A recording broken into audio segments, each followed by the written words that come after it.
الحمدللہ۔ اللہ پاک کا لاکھ لاکھ شکر اور اس کا احسان ہے کہ جس نے ہمیں اس نبی کی امت سے پیدا کیا کہ جس کے لیے اس نے ساری کائنات کو پیدا کیا، اور اب اللہ پاک کی برگاہ میں کروڑہا مرتبہ شکر ادا کرتے ہیں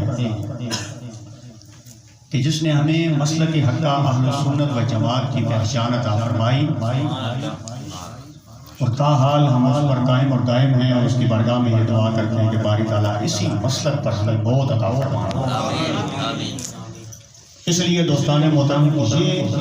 مسلک حق کا اہل سنت ہم نے کہا کہ یہ حق مسلک اس لحاظ سے کہ یہ اللہ کا ذکر کرتے ہیں، اللہ کے محبوب کا ذکر کرتے ہیں، اللہ کے محبوب کی آل کا ذکر کرتے ہیں، اور حضور کے اصحاب کا ذکر کرتے ہیں۔ اور یہ ایسا مسلک ہے کہ حضور کے امت کے اولیاء کا ذکر کرتے ہیں۔ الحمدللہ اللہ پاک کروڑہا مرتبہ شکر کہ ہم نے یکم ربیع الاول سے لے کر اور آج یکم ربیع الثانی کا دن بھی گزر گیا، بلکہ آج 2 ربیع الثانی کا چاند چڑھ گیا ہے۔ تو الحمدللہ پورا مہینہ یہ کاروان حجاز دھلی کے تحت اور ہمارے بڑے بھائی جان محمد علی شجاع صاحب کی زیر سرپرستی اور زیر قیادت الحمدللہ اگر ہم خواتین کی محافل کو بھی ساتھ شامل کر لیں تو یہ کم از کم 45 46 50 کے قریب جا کے محافل بن جاتی ہے۔ میں اکثر محافل میں یہ ذکر کرتا رہا کہ یہ چھوٹا سا ایک کام ہے، اس میں اتنی محافل کا ہونا یہ اللہ کا خاص کرم اور حضور علیہ السلام کے نالین پاک کا تصدق، پیر و مرشد کی دعائیں، والدین کی نظر کرم، اور جن بزرگ ہستیوں کے ساتھ اللہ نے ہماری نسبت قائم اور دائم کر دی ہے، یقیناً ان کی نگاہ اور ان کا فیض اور ان کا کرم، ان کی عنایات ایسی محافل کا حصہ ہوتی ہیں جس کی وجہ سے اللہ پاک ان محافل کو اپنی بارگاہ میں قبول و منظور فرماتا ہے۔ اب تھوڑی سی تربیتی گفتگو کر لیتے ہیں۔ دیکھیں جب ہم محافل کا یہ سلسلہ شروع کرتے ہیں تو ایک تربیت کی بات ہم بار بار کہتے ہیں کہ اگر یہ ارباب ہمارا بیٹا یہاں پر بیٹھا ہے، اگر یہ اعلان کرے کہ کل محفل میں نے لینی ہے، اور ساتھ ہی وقار بھائی کا بھی ارادہ ہوگا کل کی محفل میں نے کروانی ہے، اور جیسے ہم کہتے ہیں کہ میچ ٹائی ہو گیا، دونوں طرف سے آوازیں آتی ہیں کہ میں نے کروانی اور میں نے کروانی، تو اب آپ اندازہ جواب دیجئے کہ ہم کس کو ترجیح دیں گے اس چھوٹے بچے کی خواہش کو پورا کیا جائے کہ چلے یار بڑا تو بات سمجھ جاتا ہے لیکن چھوٹے بچے کا دل ٹوٹ جائے گا، اس لیے اتنے محبت سے یہ اعلان کیا کہ کل میرے گھر میں محفل میلاد مصطفیٰ صلی اللہ علیہ وسلم ہے تو ہم قربانی دیں۔ اسی طریقے سے اگر کسی نئی جگہ پر کوئی ڈھوک پر بچہ اعلان کرتا ہے جہاں پہ کبھی محفل نہیں ہوئی تو پھر ہم سب کے لیے لازم ہے کہ ہم قربانی دیں اپنی محفل کی، اور ان کو محفل دے دیں، اور جتنی تیاری ہم نے اپنے گھر کی محفل کی کرنی تھی اتنی ہی جوش اور جذبے سے اس محفل کی شرکت کا اہتمام کیا۔ بس جتنی ہم نے دعوت اپنی محفل کی دینی تھی، پہلی بات تو یہ ہے کہ اپنی محفل تو ہے ہی نہیں، سرکار کی محفل، اور سرکار کی محفل کے لیے جو جتنی کاوشیں کرتا ہے، کوششیں کرتا ہے تو وہ اپنا حصہ وصول کر لیتا ہے۔ یہ امجد بھائی نے آج اپنے گھر میں محفل سجائی نا، تو آتے ساتھ ہی انہوں نے مجھے بتایا، انہوں نے کہا جی یہ عمران بچہ جو ہے یہ سارا دن میرے ساتھ ہیلپ کرتا رہا، تو اب ان کو تو اس محفل کا اپنے گھر میں میزبانی کا شرف اللہ نے عطا کیا اور ثواب بھی مل رہا، مگر جو ان کے ساتھ شریک ہوئے اس کام میں اللہ انہیں بھی محروم نہیں رکھتا۔ تو اس لیے یہ بھی تربیت کا حصہ سمجھ لیں کہ جب بھی کسی نئی جگہ سے آواز ملے تو ہم اس آواز کو لبیک کہیں گے، اپنی محفل کی اگر قربانی دینی بھی پڑے تو انشاءاللہ تعالیٰ دیتے جائیں گے۔ امجد صاحب جب آئے تو اس وقت میرے خیال میں 8-10 محفلیں تو شاید گزر چکی تھی میرے خیال میں، تو یہ جب پہنچے تو انہوں نے کہا جی میری محفل اپنے گھر میں نے ہر صورت میں کروانی ہے، ہماری بھی خواہش ہے، ہمارے جان کی بھی خواہش ہے، گھر والوں کی بھی خواہش ہے، سب نے مشترکہ طور پر یہ ادا کر رکھا کہ محفل تو ہر صورت میں ہوگی، لیکن اب آپ کب دیتے ہیں؟ تو چلتے آج یکم ربیع الثانی کو ان کے گھر میں یہ محفل منعقد ہو رہی ہے۔ اب دیکھیں جب ایک شخص قربانی دے رہا ہے بچے تو ساتھ کھا تو میں نے گھر محفل ہو سی، اب آخری محفل اس کو دی جائے اور سب کے صبر کے پیمانے بھی لبریز ہو جائیں، سب کو تھکاوٹیں بھی ہو جائیں، گلے بھی جواب دے جائیں، تو پھر ہر بندہ کہے گا نہیں جی ہم سنتے تو ضرور ہے کہ صبر کا پھل میٹھا ہوتا ہے، لیکن میری محفل 4 سنی ہے اگلی محفل اتنی کامیاب تھی تو پھر ہر بندہ کوشش کرے گا کہ شروع کی محفلیں مجھے ملیں، پھر کوئی قربانی نہیں دے گا۔ اس لیے جو آخری محافل ہوتی ہیں ان میں تو از حد ضروری ہوتا ہے ہر بندے کے کہ جناب میں بھی بجنا تو 4-5 سنیاں میں نال گن کے بجنا کہ کسی کا دل نہ ٹوٹے کہ میں نے اپنی محفل کی قربانیاں دی اور جب میری گھر میں محفل کی باری آئی تو سب لوگ تھک گئے تھے۔ تو اس لیے جب آخری محافل چل رہی ہوں آخری دم تک میں نے کہا تھا کہ جب تک ہم زندہ ہیں بات کو سن رہے ہیں پیغام پہنچ رہا ہے اور ہم پیغام وصول کر رہے ہیں اور دھلی میں موجود ہیں، صحت بھی اجازت دیتی ہے تو ہر صورت میں سماج کو لبیک کہنا اور ہم نے ایسی محافل میں ضرور جانا ہے۔ اب یہ جو محفل کی ترتیب آپ سنتے ہیں نہیں، ہم بسم اللہ سے آغاز کرتے ہیں تو یہ بھی فیض ہے در مرشد آستانہ علی نارا شریف کہ جی بابا جی حضور کی محافلوں کا آغاز ایسے ہی ہوا کرتا تھا بسم اللہ شریف سے، اور پھر جو ترتیب آپ دیکھتے ہیں پھر 5 تن کا ذکر ہوتا ہے، پھر اللہ کا ذکر ہوتا ہے، تو یہ ساری ترتیب جو ہے یہ آستانہ علی نارا شریف کی خیرات ہے۔ ہر آستانے کا اپنا ایک رنگ ہے۔ جب ہم عرس پاک کی تقریب کے لیے جا رہے تھے، جو نئے دوست پچھلی مرتبہ گئے اسی پچھلی مرتبہ گئے، اس دفعہ تو الحمدللہ بہت بڑا قافلہ گیا، تو شرح صدر کے ساتھ دل مطمئن تھا۔ میں نے وقار بھائی جو اپنے گھر میں محفل کروائی تھی استاد قربان حسین صاحب کے گھر میں ایک دعویٰ کیا تھا، دعویٰ کرنا نہیں چاہیے لیکن سائیں کامل ہو تو بڑا دعویٰ کرتا ہے۔ میں نے کہا تھا کہ جناب نعرہ شریف کا عرس آ رہا ہے، ایک مرتبہ ہمارے کہنے پہ آپ آ جائیے، اگر آپ کو چس نہ آئی تو پھر ساری زندگی نہ آئیے گا۔ الحمدللہ بچوں سے لے کر بڑوں تک بزرگوں تک جس سے بھی پوچھا اس سے کہا سینے ٹھڑ گئے۔ الحمدللہ خواتین تھکاوٹ کا شکار نہیں ہوئی، بچے تھکاوٹ کا شکار نہیں ہوئے، ساری رات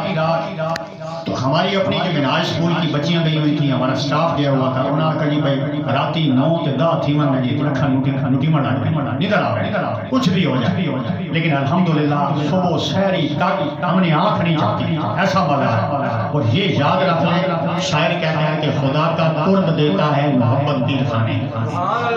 خدا کا قرب دیتی ہے محبت پیر خانے۔ تو یہ یاد رکھ لیں کہ اللہ اب آپ جو دوست گئے نا اب تو یہ بات ایسے ہے کہ جیسے پہلے مفروضہ تھا اب حقیقت بن گئی ہے کہ جناب آپ جو نئے دوست گئے ہیں اور ارادت میں ان کی محبت بدل گئی، مرید ہو کے آئے ہیں، مجھے یہ بتائیں کہ آپ کچھ لے کے آئے ہیں یا اگلا روڑ کے آئے ہیں؟ اگر تو خدا نہ خواستہ جو کچھ پہلے تھا اس میں کمی ہوئی تو پھر تو ہم زندگی میں آپ کو بھی نہیں کہیں گے اور آپ کا اپنا من اور دل بھی نہیں کرے گا۔ مگر اگر آپ سمجھتے ہیں بجناب 50 تے آیا تو 100 تے تھی مڑ کے آئے ہیں تو پھر آپ کا دل ہر سال کرے گا کہ انشاءاللہ تعالی جب تک یہ سانس چل رہے ہیں اپنے در مرشد پر حاضری ہماری ضروری ہو انشاءاللہ تعالی۔ تو روحانی غذا ملتی ہے اللہ کے ولیوں کے دربار پر جب آتے ہیں اور وہاں کا جو منظر ہوتا ہے بعض اوقات لوگوں کی سمجھ میں نہیں آتا۔ میں نے آج وہ کلپ شیئر کر دیا پروفیسر ڈاکٹر محمد طاہر القادری مدد اللہ علیہ کا کہ جب یہ وجد کی کیفیت ہوتی ہے نا، کہ وجد بھی عربی کا لفظ ہے، میں نے اگلے دن بھی بتایا، اس کا مطلب ہوتا ہے پا لینا۔ جب کو ان تجلیات کا کچھ حصہ پا لیتا ہے اور حضور کی محبت اس کے دل میں ایسی معجزہ ہوتی ہے تو یقین جانے کہ انسان خود سے کنٹرول سے باہر ہو جاتا ہے۔ پروفیسر ڈاکٹر محمد طاہر القادری یہاں فرماتے ہیں کہ اللہ کے نیک بندوں کی یہ شان ہے کہ ان کی راتیں پھر اللہ کے ذکر میں گزرتی ہیں، ان کی راتیں اللہ کے ذکر میں گزرتی ہیں۔ کیسے؟ کبھی وہ کھڑے ہوتے اللہ کا ذکر کرتے ہیں، کبھی بیٹھ کے، کبھی سجدے کے عالم میں، اور کبھی اپنے پہلوؤں کے بل سمجھ نہیں آتی اللہ کا ذکر کون سا ہوتا ہے۔ اس کا مطلب ہے لوٹ پوٹ ہوتے ہیں۔ تو وہ یہ کہتے ہیں کہ حضرت امام احمد بن حنبل جو ہمارے فقہ کے چوتھے امام ہیں، سب اہل سنت والجماعت سب حق ان سے کسی نے پوچھا بھائی حضور یہ جو صوفیاء کا طبقہ ہے ان کے بارے میں آپ کا کیا خیال ہے؟ تو وقت کے امام تھے، وہ فرماتے ہیں کہ سب سے خوبصورت، سب سے پیارا، سب سے اچھا گروہ جو ہے وہ صوفیاء کا گروہ ہے۔ اب جب انہوں نے یہ تعریف کی اللہ کے ولیوں کی گروہ کی تو ساتھ ہی ایک بندے نے وہ جملہ کس دیا، اس حقیقی آنکھ نے تپیا ہو بڑے چنگے بل ان کا جناب ہکتن قوالیاں سننے بندے کہتے ہیں قوالی ہیں سوتی قوالی ہیں ہکتن قوالیاں سننے سوا کرتے ہیں۔ دوسرا ان کی ذات میں خامی یہ ہے کہ وہ رقص کر کیا رقص کرتے ہیں. اب ذرا حضرت امام احمد بن حنبل کہ ہم یستمیعون و یرقصون، وہ سما بھی کرتے ہیں رقص بھی کرتے ہیں. آپ نے فرمایا کہ ان کو ان کے حال میں چھوڑ دو. وہ جو ایک لمحہ رقص میں ہوتے ہیں، خدا کی قسم وہ اپنے یار کی تجلیات میں محو ہوتے ہیں. اس وقت ان کی تار ادھر جڑی ہوتی ہے، اپنے مولا کے حضور ہوتے ہیں. ساری زندگی کی نماز. میں نے ایک محفل میں یہ کہا نا کہ ایک شاید شیخ سعدی رحمۃ اللہ نے کہا کہ یک زمانہ صحبت باولیاء بہتر 7 سال اطاعت دیریا. کہ مد سوال کتاب جناب 100 سال نہیں بغیر حیا کی عبادت ایک طرف اور اللہ کے ولی کی صحبت میں بیٹھنا ایک طرف، یہ کیسے برابر ہو سکتا ہے؟ عقل نہیں مانتی. لیکن وہ آپ نے دیکھا کہ وہ ایک لمحہ جو اللہ کی تجلیات جب اس نازل ہوتی اور بندہ ان کا حصہ بنتا ہے، ساری زندگی دیکھیں آپ نے نمازیں پڑھتے ہیں، روزے بھی رکھتے ہیں، عبادات کی کثرت بھی ہوتی ہے، مگر آپ پہ وجد نہیں. آپ کہتے ہیں یار آنکھ کی پلکیں بھیگتی نہیں ہیں، مگر جب اللہ کے ولی کی بارگاہ میں جاتے ہیں. ہماری اسٹاف دیر اللہ کا نیم صاحب سر محفل تو یہاں پہ بھی کرتے ہیں، وہاں کی محفل کا مزہ اور تھا. تو میں نے کہا وہاں کی محفل میں جو صاحب مزار تھے ان کے اپنے فیض و برکات شامل ہوتی ہیں، وہ ہستی وہاں پر موجود ہے. اب اگر کوئی محفل یہاں پہ کرے اور کوئی مدینہ آباد میں محفل کرے، یہ دونوں محفلیں برابر تو نہیں ہے. کوئی نماز یہاں پہ پڑھے، کوئی مکہ میں پڑھے یا مدینہ شریف میں پڑھے تو برابر تو نہیں. تو اس کا مطلب ہے کہ فیض ملتا ہے اور ہستیوں کے وجود سے. تو اللہ پاک کا بڑا کرم ہوا کہ الحمدللہ یہ قافلہ گیا. جب ہم واپس آ رہے تھے تو ہماری جو بڑی بس تھی اس میں ہم نے ایک USB ساتھ لے کے گئے، اس میں نعتیں لگاتے ہوئے گئے، سنتے ہوئے گئے. تو وہ جو کنڈکٹر تھا اور بس ڈرائیور کہتا ہے سمجھ نہیں آنی بھئی یہ جو آپ کے ڈھولی کے بچے ہیں، خواتین ہیں، مختلف محلوں سے، مختلف علاقوں سے، مختلف گلیوں سے، یہ ظاہر آئی ہیں، سارے جانتے کیسے جب جو ہی نعت کا کوئی شعر آتا ہے یہ چھوٹے چھوٹے بچے یہ شروع ہو جاتے ہیں اور اتنے خوبصورت انداز میں پڑھتے ہیں، یک زبان ہو کر. یہ کیسی تربیت ہے؟ میں نے کہا یہ بھی اپنے جس مرشد کی بارگاہ سے آ رہے ہیں انہی کا نظر کرم ہے کہ انہوں نے فرمایا تھا کہ انشاءاللہ ڈھولی کا بٹا بٹا اللہ ہو کا ذکر کرے. یقین جانے یہ بابا جی حضور کے کلمات ہیں. بلکہ جب ہمارے بڑے بھائی جان استاد محترم آپ نے جب آپ پیدا ہوئے تو بابا جی حضور کے یہ الفاظ سے آپ نے فرمایا کہ یہ دنیا کے بھی علم اللہ اسے عطا کرے گا اور اس کی وجہ سے اس گاؤں کے اندر حضور علیہ السلام کی کثرت سے ناکام. امی جان بتاتی ہیں کہ ان کی یہ دعائیں ہم نے اپنی آنکھوں سے پوری ہوتے کہ الحمدللہ اتنی کثرت سے لوگ گئے وہاں پر اور بہت کچھ لے کر آئے. اور یہ یاد رکھ لیں کہ اللہ کے ولیوں کی بارگاہ میں جانے سے نا ادب ملتا ہے. ایک تو اللہ کی بارگاہ کا قرب ملتا ہے، مصطفیٰ کریم صلی اللہ علیہ وسلم کا قرب ملتا ہے اور ادب ملتا ہے. ہم کتنے علماء کو سنتے ہیں جملہ کیسے کہتے ہیں میرے نبی نے فرمایا، میرے نبی نے فرمایا. یہ ادب کی زبان میں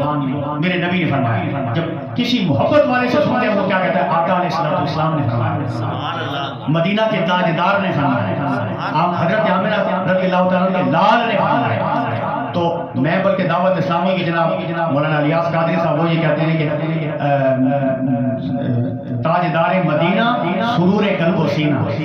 جو حضور کا عاشق ہوتا ہے، حضور کے بارے میں بات کرتا ہے، حضور کا نام لیتا ہے تو کتنے ادب سے لیتا ہے. اب یہ دیکھیں آیت تو قرآن کی ہے، ترجمہ پھر اپنے اپنے انداز میں ہوتا ہے. وَوَجَدَكَ ضَالًّا فَهَدَىٰ، ضال کہتے ہیں گمراہی. اب جو عشق اور محبت میں ڈوب کے جنہوں نے تفسیریں نہیں لکھی، استغفر اللہ، پھر یہ سوچیے وَوَجَدَكَ ضَالًّا فَهَدَىٰ، اے محبوب نعوذ باللہ نعوذ باللہ نعوذ باللہ. میں صرف آپ کو بات سمجھانے کے لیے کہہ رہا ہوں، اے محبوب ہم نے آپ کو گمراہ پایا، ضلالت جسے کہتے ہیں، پھر ہم نے آپ کو ہدایت دی. اگر خدا نہ خواستہ یہ ترجمہ کریں تو مستشرقین تو یہ کہیں گے کہ آپ کا نبی تو خود پہلے گمراہ تھا، نعوذ باللہ، پھر اللہ نے اسے ہدایت دی. جبکہ عاشق یہ کہتے ہیں، پروفیسر ڈاکٹر محمد طاہر القادری کا ترجمہ پڑھیے، کنز الایمان اعلیٰ حضرت کا ترجمہ کہ اے محبوب ہم نے آپ کو اپنے جلووں میں گم پایا، وارفتہ پایا. تو پھر آپ کو اپنی بارگاہ کی شناسائی عطا کرے. جب انسان عشق میں وارفتگی کے عالم میں ہوتا ہے وہ اپنی ذات کو بھی بھولا ہوا ہوتا ہے. میں کہاں پہ ہوں، وہ یہ نہیں دیکھتا بجرا بندے سجے کھدے کی بات کہیں کیمرے لے کے میں ویڈیو بننی پڑی، ان کی ایکشن تو اس کے انداز ایسے ہوتے ہیں جو زمانے والوں کو سمجھ نہیں آ رہے کہ محبوب آپ کو ہم نے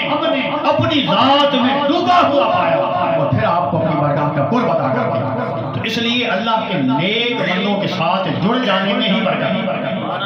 جو انوار و تجلیات وہاں سے ملتی ہے. اور پروفیسر ڈاکٹر محمد طاہر القادری مدد العلی آپ یہ فرماتے ہیں کہ اگر تربیلا سے بجلی بن رہی ہے تو وہ بجلی ڈائریکٹ ہمارے گھروں میں آ جائے تو ہمارے گھروں کو تو جلا کے راکھ کر دے.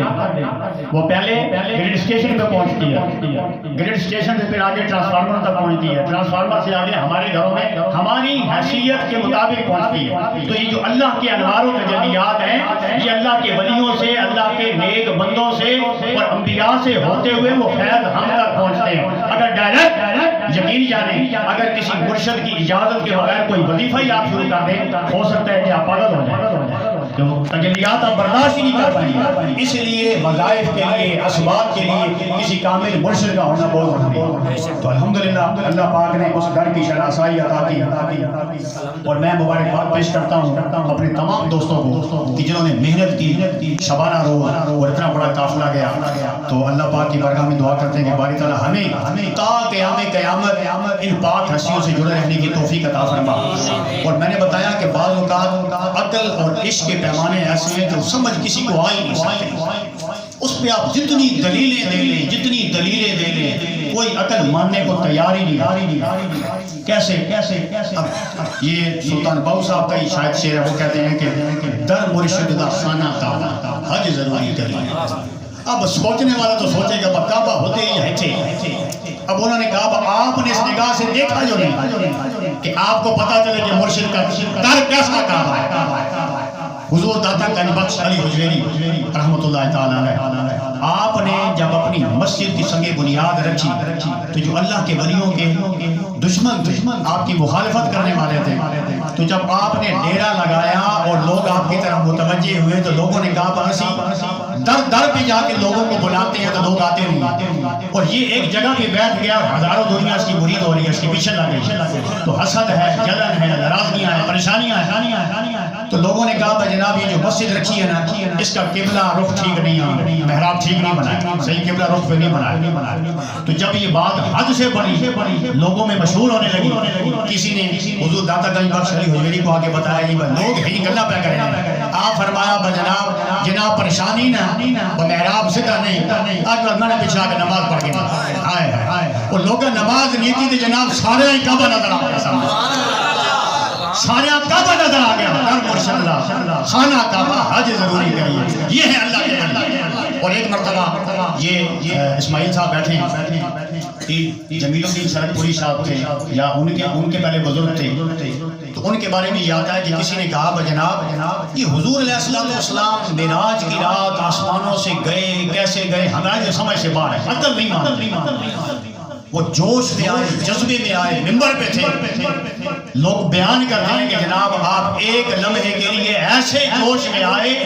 کہ محراب سے باہر نکل اور پھر واپس آ گئے. انہوں نے فرمایا غلامہ نہیں شان ہے, حضور شان کیا. یہ اللہ کے ولیوں کو اللہ طاقت عطا کرتا ہے, شان عطا کرتا ہے. میں اپنی والدہ محترمہ کی بات آپ کے سامنے رکھتا ہوں, وہ آنکھوں دیکھا جو خود انہوں نے بتایا, کوئی اور کہتے ہیں کہ سیکنڈ سورس آف انفارمیشن نہیں ہے بلکہ فرسٹ ہینڈ نالج ہے. آپ فرماتی ہیں کہ یہ جو پیر جمیل الدین صاحب تھے, صاحبزادہ صاحب, ان کے جو والد محترم تھے حضور خواجہ نثار احمد جی, آپ سردیوں کے دن تھے, ہیٹر جل رہا تھا, تپا ہوا تھا, یہ جو بجلی کا ہیٹر ہوتا ہے. انہوں نے فرمایا کہ ادھر سے اٹھا کے ادھر رکھ, فرمایا نہ میں نے سوچ نکالا نہ میں نے اس کو ٹھنڈا ہونے دیا, جیسے وہ گرم تھا اٹھا کے وہاں رکھ دیا, میرے ہاتھ کو کچھ بھی نہیں ہوا. اور ہزاروں آپ باتیں سنیں, ہزاروں باتیں سنیں.